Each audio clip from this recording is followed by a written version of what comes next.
Este é o Café Nuclear, o podcast da medicina nuclear. Aqui você encontra sua dose de informação.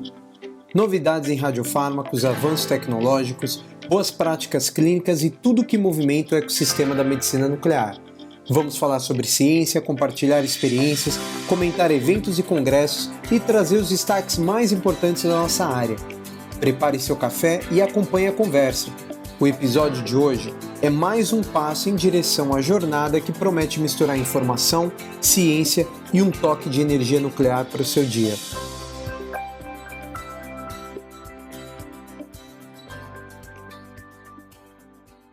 Bem-vindos! Hoje, dia 11 de fevereiro, é o Dia Internacional das Mulheres e Meninas na Ciência. Uma data muito importante. Com certeza. E para marcar esse dia, a gente preparou uma análise bem especial. Temos em mãos 2 artigos que olham para a medicina nuclear de, duas perspectivas que se conectam.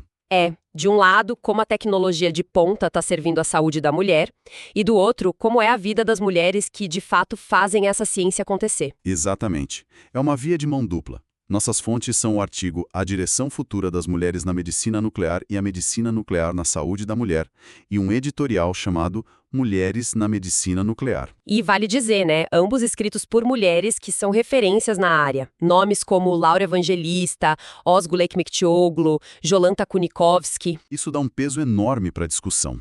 Então, a nossa missão hoje é desvendar como a tecnologia está mudando diagnósticos e tratamentos para o público feminino e, ao mesmo tempo, quais são os desafios e as conquistas das mulheres por trás dessa ciência. Perfeito. E o que eu achei mais interessante, logo de cara, é um paradoxo que um dos artigos aponta.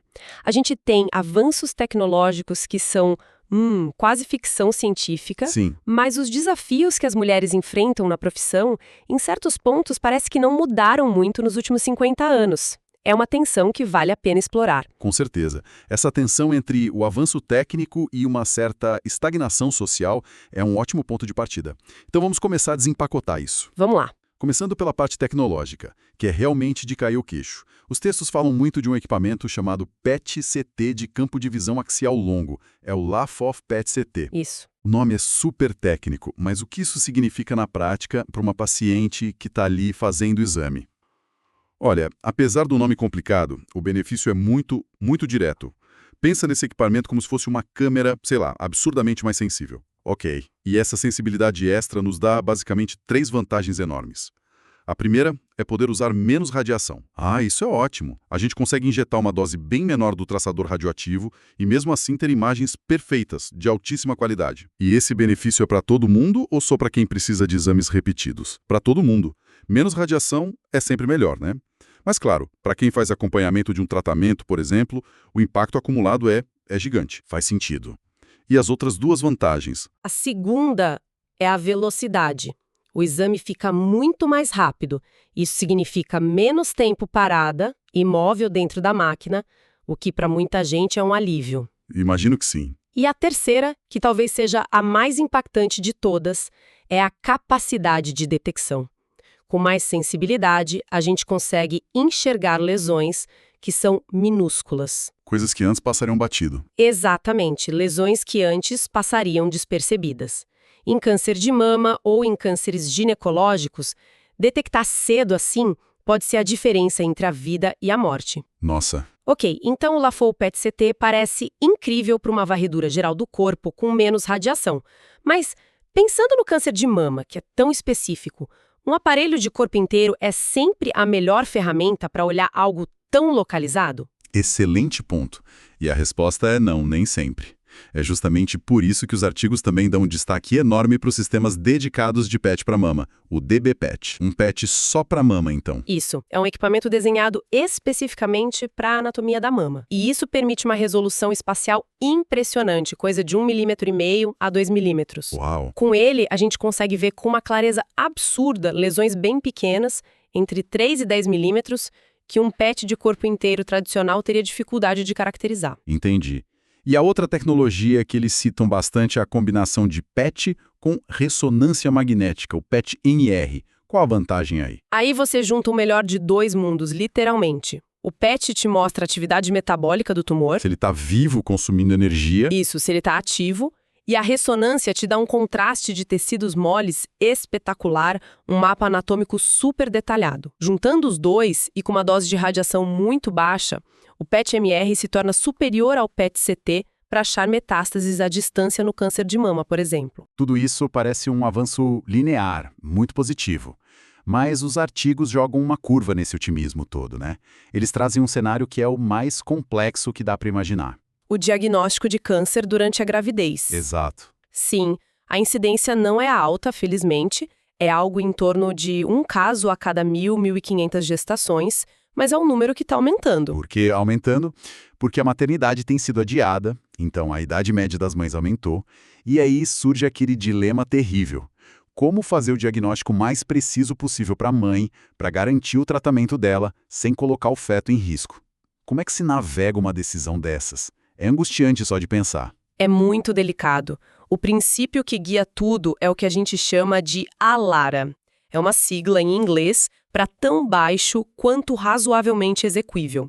Ou seja, usar sempre a menor dose de radiação possível. Mas isso não é subjetivo. Menos do que parece. A ciência nos dá dados para essa decisão. Os artigos citam um estudo francês super importante, com 63 gestantes que precisaram fazer um PET-CT. E a conclusão? A conclusão foi que o exame é viável e seguro. O benefício para a mãe supera, e muito, o risco pro feto, que é considerado desprezível, com doses abaixo de 50 miligrais.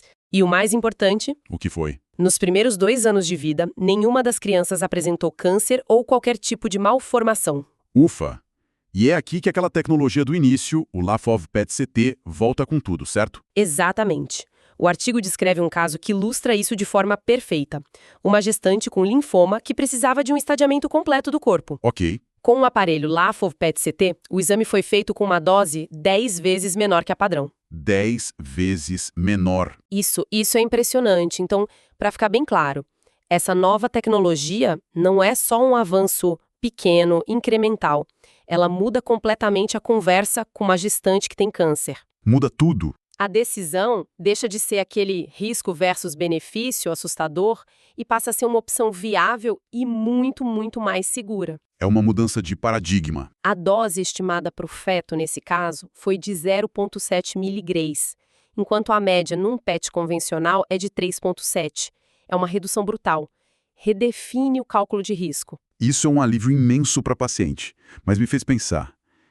E a médica que opera essa máquina? A física que calibra? Se ela estiver grávida, o cálculo de risco-benefício para a carreira dela é bem diferente, né? Você tocou no ponto central da segunda parte da discussão dos artigos. O protocolo padrão em muitos lugares ainda é ok. Afastar a funcionária grávida de qualquer atividade com radiação. Totalmente. E isso pode significar um freio de 1 ano, às vezes mais, na formação de uma residente ou no projeto de uma pesquisadora. É um impacto enorme. Parece uma solução dos anos 70, sei lá. A gente está falando de medicina de altíssima tecnologia, mas a política de recursos humanos parece arcaica. É uma proteção que pode ter um custo profissional altíssimo. É uma grande questão de desigualdade, muitas vezes disfarçada de medida protetiva. Mas olha que paradoxo. A pandemia da Covid-19 acabou acelerando algumas soluções. Como assim? A telemedicina e o trabalho remoto se tornaram comuns. Então a médica pode continuar laudando exames, discutindo casos clínicos, participando de reuniões científicas, tudo de casa, sem exposição nenhuma. Ah, entendi. Mas isso resolve o problema para todo mundo na equipe? Eu imagino que uma técnica que posicione o paciente ou uma radioquímica que manipula o material, elas não podem fazer o trabalho de casa. Exato. Essa é a ponderação crucial que os artigos fazem. É uma solução que funciona bem para médicas radiologistas ou nucleares, mas não para a equipe multidisciplinar inteira. Para técnicas, enfermeiras, radioquímicas, que são essenciais e precisam estar lá fisicamente. A gente ainda precisa pensar em estratégias melhores. Rodízio de função, talvez. Talvez. Estratégias de proteção mais inteligentes. É um debate aberto. O que nos leva direto para a questão da carreira. Os artigos trazem os dados que pintam esse retrato complexo. O número de mulheres médicas saltou de 6% em 1960 para quase metade, 46% em 2015. Sim, a entrada na profissão está acontecendo. O acesso melhorou muito. Mas, tem sempre um mas, né? O outro estudo, focado nos Estados Unidos e no Canadá, mostra que as mulheres continuam muito subrepresentadas em cargos de liderança acadêmica na medicina nuclear. Elas entram, mas não chegam ao topo na mesma proporção. É o clássico teto de vidro, ou, como alguns chamam, o oleoduto furado. A representatividade vai diminuindo a cada degrau da hierarquia. E o ponto que os artigos defendem com muita força é que isso não é só um problema de justiça social. É um problema de eficiência. Exato. É quase um argumento de negócio para a diversidade, não só uma questão moral. Ambientes mais diversos, com múltiplos pontos de vista, são comprovadamente mais criativos, mais inovadores, Trazem soluções melhores. soluções melhores.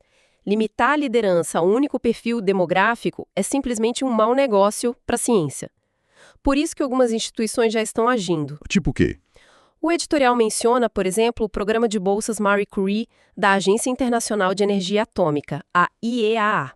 Ele apoia especificamente mulheres que querem seguir carreira em áreas nucleares. Isso é ótimo. E tem mais iniciativas? Tem. A Associação Europeia de Medicina Nuclear tem uma iniciativa chamada EAN Women Empowerment. Ela foca muito em mentoria e networking para mulheres em todas as fases da carreira. A mentoria parece ser uma peça-chave, então. É crucial. A ideia é que mulheres que já chegaram a posições de liderança podem guiar as mais jovens, ajudar a navegar esses desafios e, com sorte, quebrar esse ciclo de desigualdade. Ok. Então cobrimos a tecnologia, as pessoas. Afeta até 10% das mulheres em idade reprodutiva, causa dor crônica, infertilidade e o diagnóstico é um pesadelo. Ainda muito baseado em cirurgia, né? Muitas vezes, a confirmação só vem com uma laparoscopia, que é um procedimento invasivo. A medicina nuclear está tentando achar um marcador, um radiofármaco que, acenda os focos da doença num exame de PET. E já encontraram esse marcador? Ainda não. Já testaram o 18F-FDG, que marca consumo de glicose, e o 18F-FS, que marca receptores de estrogênio. Os resultados são promissores, mas ainda limitados. A busca por um traçador mais específico continua. É uma fronteira importante da pesquisa. Falando em fronteiras, tem uma palavra que aparece bastante e que soa como ficção científica pura. Teranóstica. Essa é uma das áreas mais empolgantes da medicina nuclear hoje. O que é exatamente, é a fusão de duas palavras, terapia e diagnóstico. A ideia por trás é simplesmente genial. Primeiro, você desenvolve uma molécula que age como um míssil teleguiado. Ela vai encontrar e se ligar especificamente às células de um câncer. Ok, então é como enviar um espião para mapear o território inimigo? Exatamente essa analogia. Nessa primeira etapa, o diagnóstico, você anexa a esse espião um isótopo radioativo de baixa energia. Ele emite um sinal que o PET detecta e pronto, você tem um mapa perfeito de onde o câncer está. E a parte da terapia? Aí vem a segunda parte. Você pega o mesmo espião, a mesma molécula, só que agora anexa a ele um isótopo de alta energia. Uma carga explosiva, digamos. Ele vai para os mesmos lugares, se liga às mesmas células e as destrói por dentro. É uma terapia-alvo de altíssima precisão. Que ataca o tumor e poupa os tecidos saudáveis ao redor. Isso tem aplicação em quais tipos de câncer feminino? O potencial é enorme. Os artigos destacam os avanços em cânceres como o de mama triplo negativo e o de ovário. Estamos desenvolvendo moléculas que miram em alvos, como as proteínas PSMA e FAP, que estão presentes nesses tumores. É uma nova era de tratamento personalizado que está só começando. É fascinante como esses artigos nos forçam a olhar em duas direções ao mesmo tempo. De um lado, essa tecnologia que parece ter saído de um filme, como a Teranóstica, o Laugh of Pet. Oferecendo tratamentos mais precisos, diagnósticos mais seguros. Exato. E do outro lado, um desafio que é social, de carreira, que é incrivelmente humano e, pelo visto, muito persistente. E talvez essas duas direções estejam prestes a colidir de uma forma que a gente ainda não espera. Para fechar, eu queria deixar uma provocação que os artigos sugerem, sabe? Manda. Eles mencionam o papel crescente da inteligência artificial na análise de imagens e da telemedicina, que a gente já falou. Fica a reflexão. Será que essas tecnologias, ao automatizar tarefas e flexibilizar o local de trabalho, vão se tornar as maiores aliadas para finalmente derrubar as barreiras de carreira que as mulheres na ciência enfrentam há mais de 50 anos? Ou será que, pelo contrário, elas vão criar novas e mais sutis formas de desigualdade que a gente ainda nem consegue prever? Você acompanhou mais um episódio do Café Nuclear. Esperamos que este conteúdo tenha trazido sua dose de informação sobre o universo da medicina nuclear. Gostou do episódio? Deixe sua opinião, participe da discussão nos comentários e compartilhe suas ideias. Queremos ouvir suas sugestões de novos temas e pontos que você considera importantes para os próximos episódios. O Café Nuclear é feito para você e com você. Um espaço aberto para construir conhecimento em conjunto. Até a próxima xícara de ciência aqui no Café Nuclear.